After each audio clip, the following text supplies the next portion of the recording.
और सारा कुछ है कि मेरे रहते हुए दूसरी लड़कियों के साथ कमरे में चले जाते थे। आपकी भी किसी से होती थी, क्या बात है? आप दुनिया में जो भी बेटी हो या बहन, वो इज्जत लेके ही पैदा होगी। एक झाड़ू मारने वाली रोड पे अगर एक महिला है ना, उसको भी इज्जत लेके ही पैदा होगा। तो मेरी बेटी तो औरत, मेरी बहन भी तो। इस धरती पे जो औरत का सम्मान नहीं करता, उस दुनिया में शोहरत, पैसे, दौलत कमाना आसान काम है। से आप सबके आशीर्वाद से कि सारी के पास हर वो चीज़ है। मैं आज भी प्रयास करता हूँ, पैसे हैं, दौलत है, शोहरत है, लोगों का प्यार है, और मेरी पत्नी के पास भी वो सेम चीज़ें हैं, क्योंकि मेरी जो भी है चंदा का ही है, और जो चंदा का है वो मेरा है। तो मैं अगर अमीर हूँ तो वो गरीब कहाँ से है? क्योंकि मेरी अर्धांगिनी है, वो मेरे आधे अंग की मालिक है। तो मुझे ऐसा लगता है कि वो आधे अंग के मालिक है, तो मेरे जीवन के हर उस सांसों पे उसका अधिकार है। इसीलिए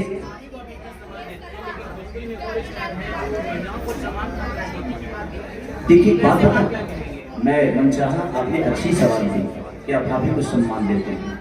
इस दुनिया में जो भी बेटी हो या बहन, वो इज्जत लेके ही पैदा होगी। मर्दों को इज्जत कमाना पड़ता है। अगर एक झाड़ू मारने वाली रोड पे अगर एक महिला है ना, उसको भी इज्जत लेके ही पैदा होगा। क्योंकि हम कहते हैं ना कि हमारी पगड़ी होती है, तो औरतों का सम्मान अगर नहीं करेंगे तो औरत मेरी माँ भी तो है, औरत मेरी बेटी भी तो है, औरत मेरी बहन भी तो है। इस धरती पे जो औरत का सम्मान नहीं करता, उस दुनिया में शोहरत, पैसे, दौलत कमाना आसान काम है, और बहुत बड़ी बात नहीं है। किसी के मन में, किसी के लोगों के बीच में, अपनों के बीच में, अपने समाज के बीच में, महिलाओं के बीच में अपनी इज्जत कितनी कमाई है। एक इंसान की जीते जी बुराइयां बहुत होती है, लेकिन अगर आप बेहतर इंसान हैं ना, तो आपकी असलियत मरने के बाद पता चलता है कि आप इंसान कितने बेहतर हैं। सवाल ये है कि 2 दिन पहले एक तस्वीर आई, पवन सिंह के घर उनकी पत्नी जाती है, रोते हुए तस्वीर आता है कि कोई इज्जत नहीं करते ये, और सारा कुछ है कि मेरे रहते हुए दूसरी लड़कियों के साथ कमरे में चले जाते थे। आपकी भी बात ज्योति सिंह से होती थी, क्या बात है? आपको क्या लगता है? देखिए, मेरे कहने के बाद सबसे पहले तो मैं नहीं चाहता था कि आप लोग उनके विषय में मेरे से बात करें। रीजन ये है कि उनके कुछ यूट्यूबर हैं, उनके कुछ फैन हैं, उनको ये लगता है कि मैं उनके घर में घुसता हूँ।